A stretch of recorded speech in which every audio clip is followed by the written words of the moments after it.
Sources say that Joe Pavelski really wants to talk to the media today. Has he been cleared to Can't play wait. this game Can't wait. tonight?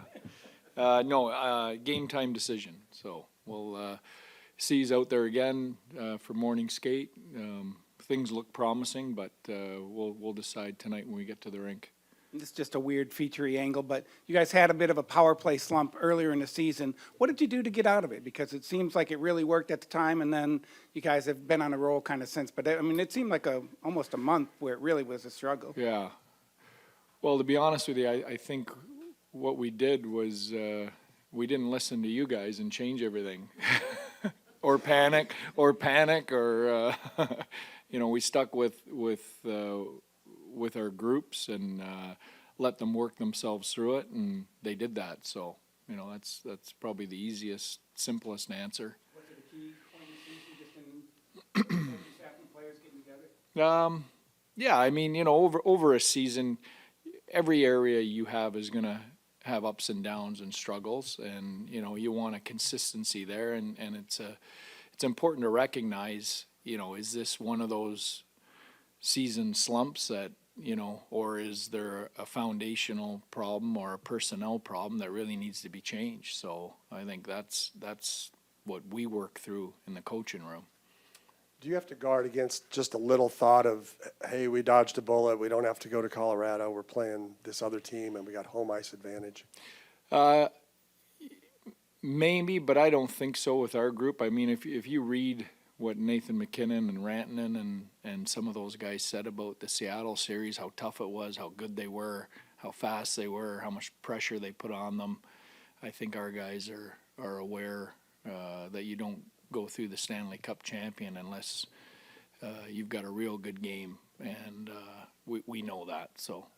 And along those lines, if you're playing McKinnon and Makar, you know how you want to match up there. This team, you talked about all the diversity of their scoring. How does that change when you're home and trying to match up? Yeah.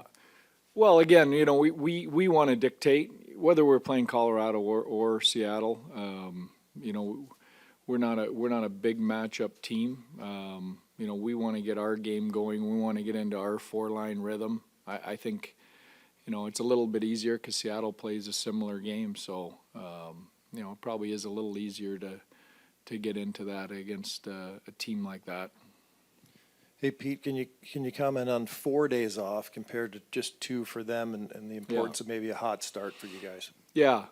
Well, I mean, rest is critical at this time of year. It's the old line of rest versus rust. I think it's the right amount of time for us. I feel good. I think we filled the tanks.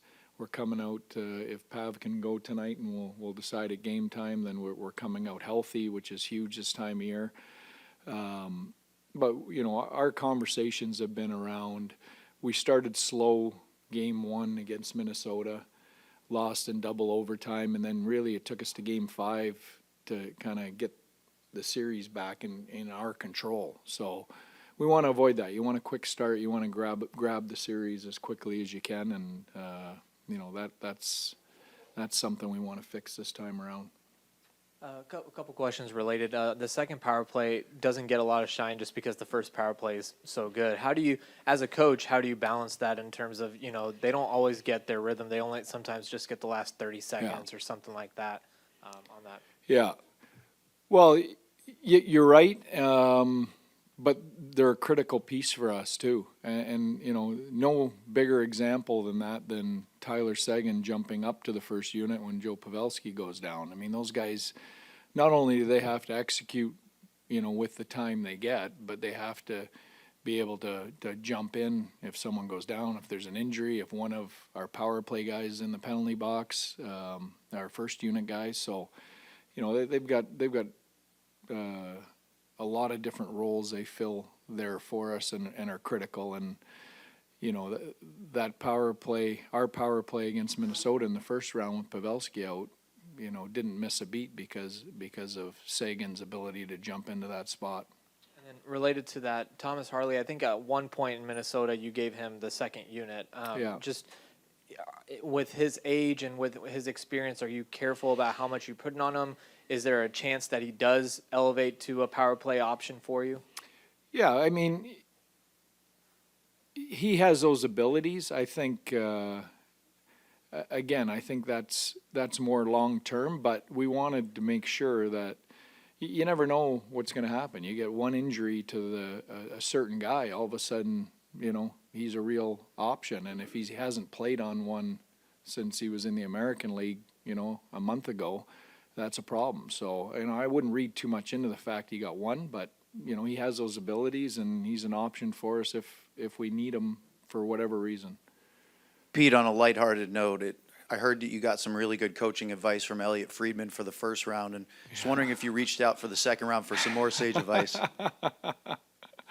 Yeah, I think my response to Elliot was stay in your lane, but I think all of us coaches at the NHL level enjoy all the expert opinions on what we're doing up here on a nightly basis. So the more the better.